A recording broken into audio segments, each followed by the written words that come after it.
اس نے جب تک دونوں ہاتھوں میں تلوار سونپ لی، اے اللہ مدد فرما، جب تیسری بار آپ نے یہ کہا تو اس نے تلوار اٹھائی، کہا اللہ مدد فرما۔ حضرت زید رضی اللہ تعالیٰ عنہ کہتے ہیں جب چوتھی بار میری زبان سے لفظ نکلے، کافر کے ہاتھ میں تلوار تھی پر گردن بھی اس کی کٹ کے نیچے گر گئی، کہ گردن کٹ کے اسی وقت نیچے گری۔ مجھے کسی نے کھولا، نہ مارنے والا نظر آیا، نہ گردن کاٹنے والا نظر آیا، نہ مجھے کھولنے والا۔ تو میں نے کہا آنے والے تو بتا تو سوئی تو کون ہے؟ تو کہنے لگے میں جبریل امین ہوں، میں جبریل امین ہوں، میں جبریل، مجھے دشمنوں نہ چھیڑو، میرا ہے کوئی جہاں میں، مجھے دشمنوں نہ چھیڑو، میرا ہے کوئی جہاں میں ابھی پکار لوں گا، نہیں دور ہے مدینہ۔ کہا جب تو نے، حضرت جبریل کہنے لگے جب تو نے پہلی دفعہ کہا نا اللہ مدد فرما، تو میں سدرۃ المنتہا پہ تھا، مجھے حکم ہوا جبریل دیر نہ کرنا۔ فرماتے ہیں جب دوسری دفعہ تو نے کہا نا اللہ مدد فرما تو میں 7ویں آسمان پہ تھا، اور جب تیسری دفعہ کہا مدد فرما تو میں پہلے آسمان پہ تھا، اور فرمایا جب تو نے کہا چوتھی دفعہ اللہ مدد فرما تو میں تیرے سرانے کھڑا تھا، میں تیرے سرانے۔ اب تو بھائی اب تو اجتماعی دعا بھی نہیں رہی ہماری، اب تو یہ والا سوتا بھی، اکبر الآبادی نے کہا تھا مصیبت میں بھی اب یاد خدا ہم کو نہیں آتی، دعا منہ سے نہ نکلی جیبوں سے عرضیاں نکلی۔ اب بھی ہم کہتے ہیں کریں گے بات، سفیر کو بلائیں گے، ہم نے کہا ہے اس کو، تو مان جائے گا وہ آپ کی بات؟ وہ بچے کاٹ رہا ہے تو اس کو گھر بلا رہا ہے۔ ابھی تک ایک اتنا سا سٹینڈ کہ ان کا جو دفتر ہے سفارت خانہ وہ بند کر دیا جائے، اتنی بھی توفیق نہیں ہوئی۔ کہتے ہیں ٹھیک ہے شور شروع ہو رہا ہے بس چپ کر دیں گے سارے۔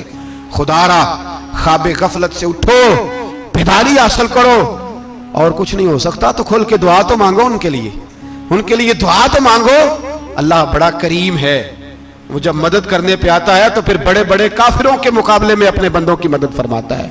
اور میں یہ پیغام دینا چاہتا ہوں عالم کفر کو بھی، یاد رکھیں رب کریم جب مدد کرنے پہ آئے تو اکیلے حضرت ابراہیم اور ایک طرف پوری ملت ہو تو اللہ اپنے خلیل کو بچا لیا کرتا ہے۔ رب کریم کی رحمت کاملہ جب فیصلہ کر لیتی ہے تو پھر نمرود جیسے سپر پاور طاقت کو رب کریم مچھر سے مروا دیا کرتا ہے، وہ نکل کر خانقاہوں سے ادا کر رسم شبیری۔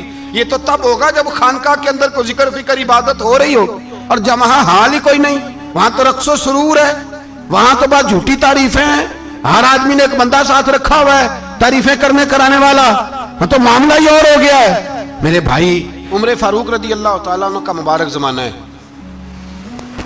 حضرت عمر نے فوج بھیجی ایران کے حکمران کے ساتھ جہاد کرنے۔ ایران کے بادشاہ نے 2 عیسائی جاسوس بھیجے، کہنے لگا ذرا پتہ تو کرو مسلمانوں کا رات کا طریقہ کیا ہے، میں صف بندی کراتا ہوں۔ وہ ساری رات صف بندی کراتا رہا، 2 جاسوس آئے مسلمانوں کی معلومات کرنے، معلومات کر کے جب واپس گئے تو حضرت عمر فاروق رضی اللہ تعالیٰ عنہ کے سپاہیوں کو دیکھا، غور سے پلٹے تو بادشاہ کہنے لگا کیا حال دیکھ کے آئے ہو؟ کہنے لگا سارے مسلح پہ بیٹھے ہوئے ہیں، جتنے گھنٹے ہم وہاں رہے ہیں مجاہدین مسلح پہ رہے ہیں، یوں لگتا ہے جیسے ان کا دنیا داری سے کوئی تعلق۔ اور کہنے لگے بادشاہ کوئی ایسی طاقت ہے جس کو وہ بلا رہے تھے، کوئی ایسی قوت ہے جس کو وہ پکار رہے تھے، ہمیں بھی وہاں کھڑے ہو کے محسوس ہوتا تھا کہ ہاں کوئی ہے جو آ جائے گا ان کی مدد کے لیے۔ ایران کا بادشاہ کہنے لگا مجھے سمجھ آ گئی ہے، وہ جسم کی طاقت سے نہیں لڑتے، وہ کوئی غیبی طاقت ہے جس سے وہ لڑتے ہیں۔ بھائی وہ غیبی طاقت بھی تو ہمارے پاس ہم نے ناراض کر لیا نا، وہ بھی تو نہیں نا، مسجد کا رخ بھی تو کوئی نہیں۔ اور میں نے پچھلے جمعے بھی کہا تھا پھر کہتا ہوں، وہن ہو گیا امت کو۔ نبی پاک نے فرمایا امت کو وہ کیا ہے، دنیا سے محبت ہو گئی ہے، موت سے کراہت ہو گئی، وہن ہے۔ صحابہ کرام کو موت سے بڑا پیار تھا، موت سے بڑی محبت کر، ہماری طرح نہیں وہ کہتے تھے مریں گے تو منو مٹی، تو وہاں ٹھیک ہے عذاب قبر حق ہے، لیکن میں کہا کرتا ہوں سالوں کے بعد جو پردیس سے ماں کے پاس آئے، ماں اسے عذاب نہیں دیتی، اس کا ماتھا چوما کرتی ہے۔ اور بھائی جو رب کریم کی بارگاہ میں جائے گا تیرا کیا خیال ہے، گل سڑ جائے گا؟ مدینے والے حبیب نے فرمایا قبر المومن روضۃ من ریاض الجنہ، فرمایا میرا مومن جب قبر میں جاتا ہے تو اللہ جنت کے سارے دروازے کھول دیتا ہے، وہ تو اللہ کی رحمت میں پہنچتا ہے۔ کون کہتا ہے مومن مر گئے، وہ تو قید سے چھوٹے اپنے گھر گئے۔ کون کہتا ہے قبر میں عذاب ہے تو صرف عذاب ہی ہے، ہاں مجرم کو سزا ملے گی، لیکن مومن ہمیشہ جہنم میں، وہ بالآخر جنت میں جائے گا، بالآخر جنت میں جائے گا۔ اور کسی درویش نے بات کی، وہ کر کے چلے گئے، بر کمال ہی کر گئے، کہنے لگے دوزخ میں تو کیا میرا سایہ نہ جائے گا، کیونکہ رسول پاک سے دیکھا نہ جائے گا۔ نبی پاک سید عالم علیہ السلام کے غلام تو دیکھو نا، ساری زندگی عمر فاروق بخاری پڑھو تو صحیح، ساری زندگی عمر ہر نماز کے بعد کہتے تھے اللہم ارزقنا شہادت فی سبیلک، اللہ بسترے پہ موت نہ دینا، موت مجھے شہادت کی دینا۔ حضرت سیدنا مولا علی شیر خدا کرم اللہ تعالیٰ وجہ الکریم ساری زندگی کہتے رہے اللہ علی نے میدان میں عمر گزاری ہے، اسے شہادت کی موت عطا فرما۔ وہ بھائی یہ تو شہادتیں مانگنے والے۔ حضرت امام حسین میدان کربلا میں کھڑے تھے، شمر کہنے لگا حسین تیری چاروں جانب موت ہے، تو آپ فرمانے لگے تجھے ابھی ہمارا پتہ ہی نہیں، موت سے تو ہمارا پیار چلتا ہے، اور فرمایا یہ شہادت تو ہمارا پیچھا کرتی ہے، پہنچ جاتی ہے جہاں ہم ہوتے ہیں، موت سے ڈرا رہا ہے۔ مسلمان کا مرنے کو دل نہیں کرتا، ورنہ وہ اتنی بڑی کوٹھی میں کون رہے گا؟ مرنے کو دل اس لیے نہیں کرتا کہ وہ جو 6 کروڑ 10 کروڑ ڈالر لوٹ کے رکھے ہیں، مر گئے تو کھائے گا کون؟ وہ فقیر فاقہ مست تھے، ان کا گھر ہی کوئی نہیں تھا، وہ کہتے تھے گھر ہمارا ہے وہ جو ہمارے رب نے تیار کیا ہوا ہے، ہمارا بینک بیلنس ہے وہ جو ہمیں جنت میں جا کے ملے گا۔ ان کا تو یہ کھاتا ہی کوئی نہیں تھا، اس لیے وہ شہادت کی۔ حضرت عمر بن جموع رضی اللہ تعالیٰ عنہ میدان احد میں 4 بیٹے لے کے آئے۔ کتنے بیٹے؟ بول کے بتائے۔ 4 بیٹے لے کے عمر بن جموع آئے، اور خود ایک ٹانگ سے لنگڑے سے آبی ہیں، ٹانگ چھوٹی ہے، حضور کے سامنے کھڑے ہوئے کہا محبوبہ میرے 4 ہی تھے، میں 4 لے آیا ہوں، قبول کر لیں۔ تو حضور نے فرمایا تو کیوں تلوار اوڑے آیا ہے، یہ تو نے کیوں گلے میں اسلحہ ڈالا ہوا ہے؟ کہا یا رسول اللہ میں نے بھی تو جانا ہے نا۔ تو حضور نے فرمایا 4 بیٹے جو ہیں۔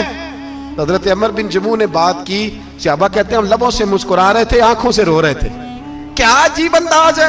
حضور نے فرمایا عمر 4 بیٹے جو آ گئے تو رہنے دے۔ تو حضرت عمر رو پڑے، کہنے لگے محبوبہ کیا لنگڑے جنت میں نہیں جائیں گے؟ کیا حضور میں لنگڑا ہوں تو میرے لیے جنت کوئی نہیں؟ میرے حبیب پاک سید عالم صلی اللہ علیہ وسلم نے فرمایا عمر تو ضرور جنت میں جائے گا۔ کہا محبوبہ پھر بچے بعد میں جائیں گے، میں پہلے میدان میں جاؤں گا۔ ایک بی بی 4 بیٹے لے کے آئی احد میں، کہا محبوبہ کل کمائی تھی میں لے آئی ہوں، میرے پاس کوئی اور شے ہوتی تو میں بچا کے نہ رکھتی، بیٹے دے کے نا حاضری لگوا کے تو واپس دروازے پہ لے گئی۔ تو حضرت سیدنا عبداللہ ابن عمر فرماتے ہیں بی بی بول رہی تھی تو میرا جذبہ جہاد بڑھ رہا تھا، اپنے بیٹوں کو کہنے لگی میں تمہیں حضور کے پاس چھوڑ کے جا رہی ہوں، جب تم میدان میں گرو گے تو میں تمہیں دیکھنے آؤں گی، دیکھنا تمہاری پشت پہ کوئی زخم نظر نہ آئے، جتنے تیر کھانے ہوئے سینے پہ کھانا، جتنے تلواروں کے نیزوں کے زخم برداشت کرنے ہوئے یہاں کھانا، پشت پہ زخم نظر نہ آئے۔ حضرت عبداللہ ابن عمر فرماتے ہو بی بی کی گفتگو میرا جذبہ جہاد بڑھا رہی تھی۔ ایک بی بی 3 سال کا 4 سال کا بیٹا لیے رو رہی ہے، احد کا دن ہے، سہیلیاں پوچھتی ہیں تو کیوں روتی ہے؟ وہ کہتی ہے دیکھو میرا خامد بھی بدر میں شہید ہو گیا، بھائی اور باپ بھی، دل کرتا ہے کوئی جوان بیٹا ہوتا تو آج مصطفیٰ کے ساتھ اسے ہی بھیج دیتی، کوئی جوان میرے پاس ہے ہی 3 سال کا تو کیا کروں، 3-4 سال کا بچہ کیا کرے گا؟ پتہ نہیں کیا دلیل آئی، اچانک اٹھی، بیٹے کو سینے سے لگایا، کپڑا ڈالا، مسجد نبوی پہنچ گئی۔ حضرت بلال کہتے ہیں مجھے ملی، کہنے لگی بلال مجھے پتہ ہے حضور تیاری کرا رہے ہیں جنگ کی، پر 2 منٹ اگر میری ملاقات ہو جائے۔ بلال حبشی کہنے لگے حضور ہم ایک بی بی ضد کر رہی ہے۔ حضور باہر آئے، کہنے لگی حضور میں فلاں کی بیٹی، فلاں کی بہن، فلاں کی بیوہ ہوں، میں نے بدر میں 3 شہید دیے ہیں، اب میرے پاس یہ 3 سال کا لال ہی بچا ہے، بڑا فخر ہے میرا، لوگ مجھے شہید کی بیوہ، شہید کی بیٹی، شہید کی بہن کرتے، دل کرتا ہے شہید کی اماں بھی کہیں جاؤں تو میرا بیٹا لے لیں۔ سیدنا بلال کہتے ہیں حضور مسکرائے، کہنے لگے یہ 3 سال کا نونہال کیا کرے گا؟ کہتے ہیں اماں کا عجیب جذبہ ہے۔ کہنے لگی محبوبہ سنا ہے اسلحہ بھی تھوڑا ہی ہے، ڈھالیں زیادہ کوئی نہیں، میرا بیٹا ساتھ رکھ لیں، جب آپ کی طرف کوئی تیر آیا نا تو میرا بیٹا ڈھال کے تو اس کو ڈھال بنا کے آگے کر دینا۔ محبوبہ ڈھال تو بان ہی سکتا ہے نا۔ حضرت بلال فرماتے ہیں مصطفیٰ کریم نے فرمایا جا میں نے قبول کیا، قیامت کے دن بیٹا گھر لے جا، جب تیرا نام پکارا جائے گا تو شہید کی اماں کہہ کے پکارا جائے گا، جا تو گھر لے جا۔ کہتے ہیں چلتے چلتے ایک غریبنی اور آ گئی، اتنی سی اٹی بان کی، اتنی سی، بلال حضور سے ملاقات ہو جائے گی۔ نبی پاک آ گئے، کہا محبوبہ یہ غلبہ اسلام میں میرا بھی حصہ ڈال لیں۔ حضور نے فرمایا یہ کیا ہے؟ کہنے لگے حضور خامد فوت ہو گیا، اولاد اللہ نے بے نیازی سے دی نہیں، سویرے چرخہ کاٹ کے رزق حلال کھاتی ہوں، میرے پاس نا یہ اتنا سا بان ہے، ایک گھوڑے کی لگام بن جائے گی، محبوبہ حصہ تو ڈال جائے گا نا دین کے لیے، میری قبولیت ہو جائے گی۔ میرے حبیب نے ہاتھ اٹھائے اور دعا مانگی، کہے اللہ جتنا تو میدان کے مجاہدوں کو اجر عطا فرمائے اتنا اس غریبنی کو بھی عطا فرمانا، اتنا اسے بھی دینا۔ بھائی یہ جذبے تھے، یہ رنگ تھا امت مسلمہ کا، اس لیے کافر گھر میں بیٹھ کے کانپا کرتا تھا۔ اب اسے پتا ہے یہ اسی والی کار سے نہیں نکل سکتے، اسے پتا ہے کہ ہم نے انہیں بوتل پہ لگا دیا ہے، اب یہ پیپسی مرینڈا اور یہ پی کے کھانے کے ساتھ تو یہ مست رہتے ہیں، ہم نے انہیں ان چیزوں پہ لگایا ہے جو ان کے وجود کو کھوکھلا کر رہی ہیں، اب کیسے میدان میں نکلیں گے؟ وہ اس لیے نہیں ڈرتا کہ وہ تیری آسائشوں، تیری زندگی میں آنے والی سہولتوں سے آشنا ہے۔ موت بستر پہ بھی آ جاتی ہے، لیکن جس کو میدان میں آتی ہے وہ ساری زندگی زندہ رہتا ہے، وہ ساری زندگی زندہ رہتا ہے۔ بھائی مرنا تو ہے، لیکن اگر زندگی دین کے کام آئے گی تو امر ہو جاؤ گے، بچ جاؤ گے۔ ہمیں رنگ دیا ہے قرآن پاک نے، محمد الرسول اللہ والذین معہ اشداء علی الکفار رحماء بینہم۔ پہلی بات یہ کہ کافر کے لیے سختی کا جذبہ رکھیں، نرمی اتنی دیر جتنی دیر اسے دین کے قریب کرنا، لیکن اگر وہ بغض دکھائے تو اشداء علی الکفار، اور مومن کے حق میں رحماء بینہم۔ اور پھر فرمایا مدد بھی مانگو، تراہم رکعا سجدا یبتغون فضلا من اللہ ورضوانا، رکوع کرو، سجدے کرو، مدد مانگو، اور زندگی سے پیار نہ کرو اس لیے کہ جانا تو ہے، جب وقت آئے تو پھر شہادت سے پیار کرو، پھر سامنے کھڑی جنت سے پیار کرو۔ اللہ کی بارگاہ میں یہ التجا ہے، اللہ عالم اسلام کے جوانوں کے دلوں میں حضرت سیدنا امام حسین کے جذبوں کی خیرات عطا فرمائے۔